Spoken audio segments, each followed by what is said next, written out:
we will discuss today the fetal skull. So first thing is to hold the fetal skull in the anatomical position. Anatomical position means always it is the vertex, the way it delivers through the maternal pelvis is the anatomical position. That will be the vertex will be facing downwards and occiput will be anterior. So this is the, so you put an index finger in the foramen and the both fingers, both index fingers and middle finger of the parietal bone. So this is the anatomical position of to hold a fetal skull. So the fetal skull has four parts. The fetal skull has four parts: occiput, vertex, sinciput, and face. The occiput is lies posterior to the lambda and lambdoid sutures. Then come to the vertex. Vertex bounded by anteriorly bregma and coronal sutures, posteriorly by lambda and two lambdoid sutures. This is the area of vertex. Then coming to sinciput is bounded posteriorly by bregma and coronal sutures and anteriorly by supraorbital ridges. Then coming to face. Face is bounded by which below by the neck and above by the both the supraorbital ridges. So and there are then coming to the sutures of the fetal skull. There are four sutures of the fetal skull mainly. So one is frontal suture. This is the frontal suture, lies between the two frontal bones. Then coming to the coronal sutures. Coronal suture is lies between the parietal bone and the frontal bone. So there are the two coronal sutures. The frontal sutures, coronal sutures, and the sagittal suture, they form the anterofontanal, that is the bregma. Then this is the sagittal suture. It lies between the two parietal bones. Then this is the lambdoid sutures. Lambdoid sutures separates the parietal bone and the occipital bone. Then these sutures they combinedly form 6 fontanelles.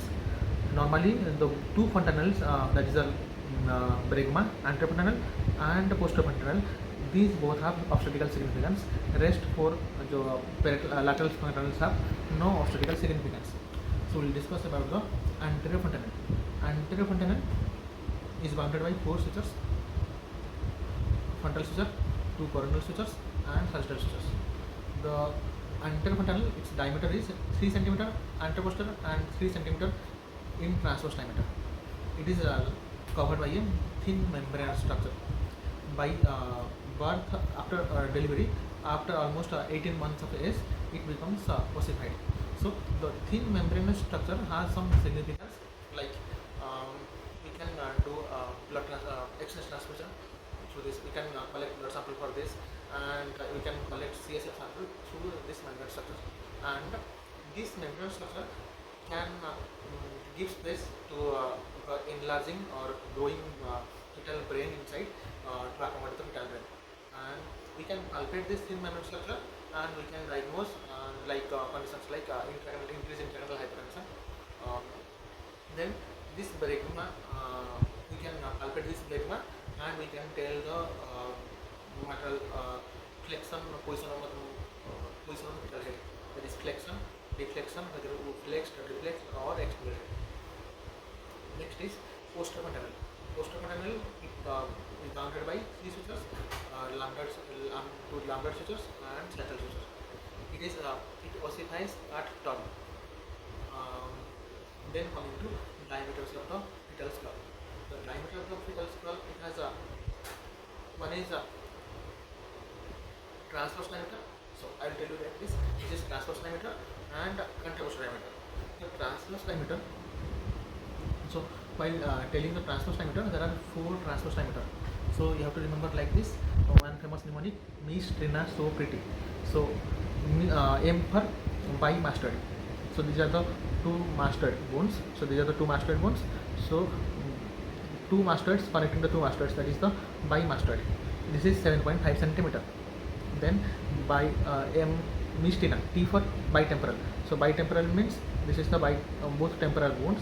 So this is the bitemporal. This is 8 cm. Next is so pretty. S for super subparietal. Super subparietal means this is one parietal bone. This is the super part of the upper part of the parietal bone, and this side is the lower part of the parietal bone. So, so it will be better. This is the upper part of the parietal bone, and this is the lower part of the parietal bone.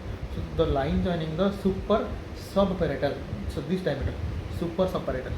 So this is will be 8.5 centimeter, and then the biparietal diameter. Biparietal diameter is the most prominent part of the two parietal eminence.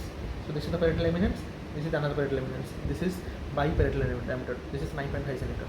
So 7.5, 8.5, sorry, 7.5, 8, 8.5, and this is 9.5 centimeter. So these are the four transverse diameter of the fetal skull, and the biparietal diameter is the engaging transverse diameter of the during the delivery. Next is anteroposterior diameters. So for anteroposterior diameters, you have to remember like this. For anteroposterior diameter, there are six important diameters. One is first is for a well flexed head. Well flexed head means the the vertex is below and the sensitivity is upwards. So for the well flexed head, the engaging diameter will be sub-occipital. This is occiput, so this will be sub-occipital. Sub-occipital bregmatic. So this diameter, sub-occipital bregmatic. So this diameter is the engaging diameter. So this is 9.5 centimeter.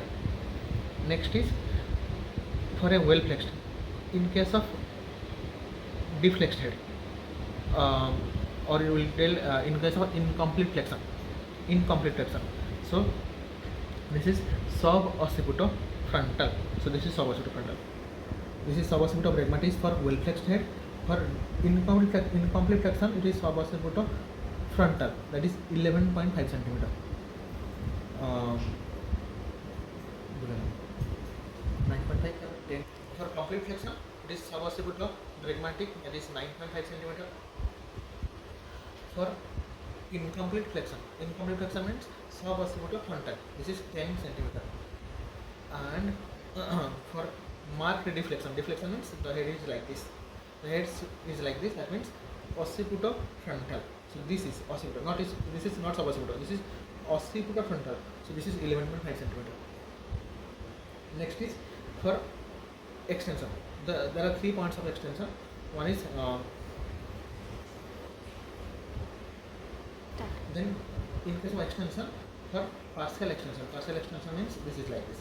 So in case of partial extension, this is mento vertical. So this is this diameter, mento vertical. So this diameter will be the engaging diameter, that is 14 centimeter, mento vertical. Then for incomplete extension is like this. So this is submento vertical. Submento means this is mento, this is submento. So submento and vertical. So this is 11.5 centimeter. But for complete extension is your face presentation. Head will be like this. So this will be sub-occipital and bregmatic. So this is the diameter, that is the 9.5 centimeter. So again I am telling this, for well flexed, that means head is going like this. This is sub-occipital bregmatic. For incomplete flexion, it is sub-occipital frontal. So this is 10 centimeter. For marked deflection, it is occipital frontal, that is 11.5 centimeter. And for partial extension means it is mento vertical. So this is 14 centimeter. Mento vertical is 14 centimeter. For incomplete extension, it is submento bregmatic. So submento vertical. This is 11.5 centimeter. And for complete extension, it is submento bregmatic. That is 9.5 centimeter. So this is all about the diameters of the fetal skull, and you have to tell it is in a single breath in front of the examination.